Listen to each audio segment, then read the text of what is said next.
Havertz is set for a spell on the sidelines. Now, we don't actually know what that means. But what I can kind of deduce from that is that it feels like a 2 or 3 month kind of period. We don't know. It could be longer, it could be shorter.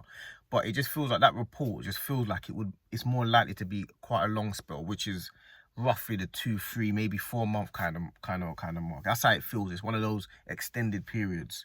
Now, it's in a bit of a situation. It's a bit of a weird situation, this Havertz injury, because one, he looks fit and strong, and he looks rearing to go for this season, and he looks good. But two, a lot of Arsenal fans feel like we need attackers. And it's like this injury is the type of injury that would force the club to go and get attackers. And not only that, we are not even sure if Gyökeres is going to be starting every game.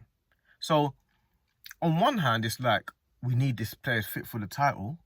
But on the other hand, it's like this is forcing Arteta to play Gyökeres every game and consistently, which is what we want. And it's a weird situation to be in, because I feel like if Havertz is fit and firing, I just feel like Arteta's going to find a way for him to play. And I think it comes at the expense of Gyökeres going left, or Gyökeres coming off after 50, 60, 70 minutes every game. Or I just feel like it's that. And if Gyökeres comes off after 50, 60, 70 minutes every game, he's not getting his 20 goals. And he's not firing us to the title. I think that's quite clear as day. So it's a weird situation, this Havertz injury, because it's like it forces you into making decisions that you feel like the club should have made. And it's unfortunate that it's like it's got an unfortunate event that makes something happen that we wanted. Because no one wishes an injury on a player. But if it's an injury that you need to go and get players that we need, all of a sudden it's like, well, this is what we needed. We needed you to get injured. Jesus gets injured. Havertz doesn't really get injured that often. So Jesus gets injured. These guys get injured. And then you're forced to go into the market. Now, Havertz being injured means we need 2 players now. It doesn't mean we need 1. We need 2.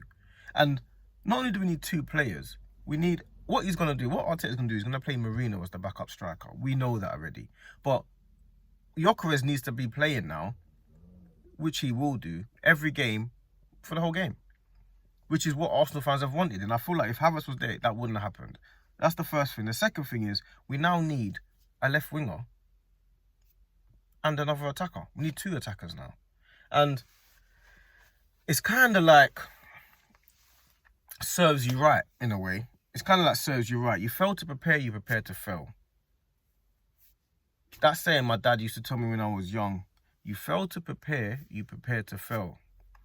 And all that is we haven't prepared enough, because now Havertz is injured. Now we're going to be scrambling, looking for attacking signings. Now, I hope they go and say we need to go and get a Rodrigo now, or an Eze. Even an Eze, because now it makes a lot of sense. Go and get Eze.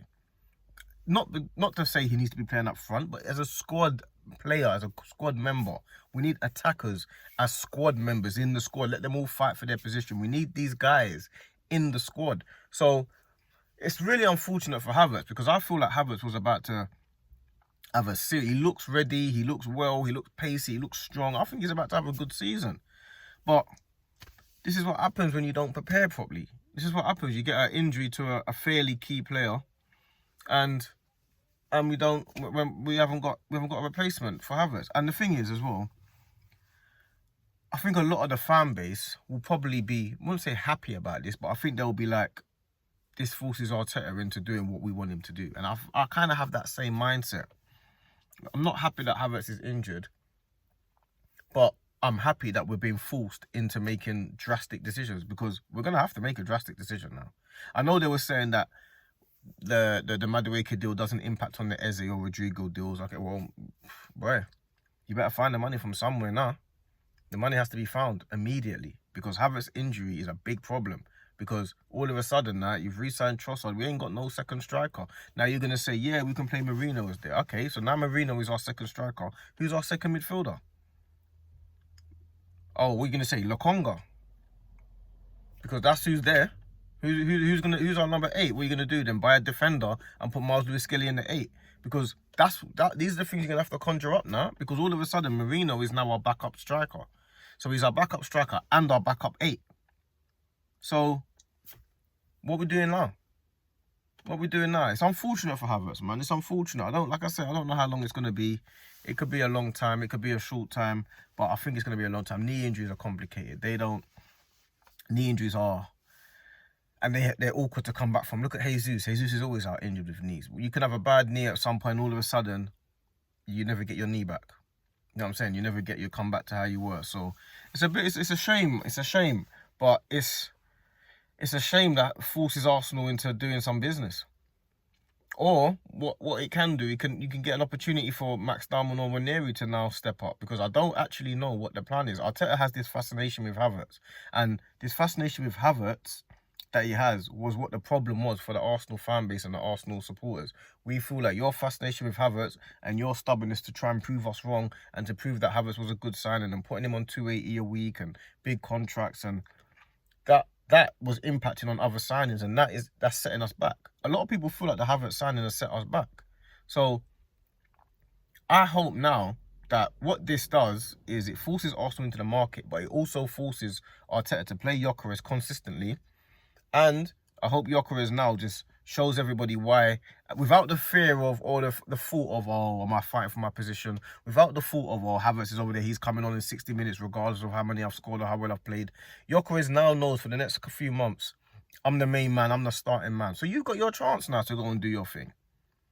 Gyökeres has got his chance now to go and say, you know what, let me just go and show these guys what I'm about. And just and there's no strikers coming into this club.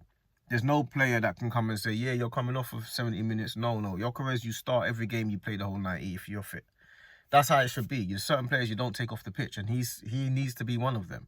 We need a player on the pitch that can score goals at all times. There's never a situation in a game when you don't need to score goals, ever.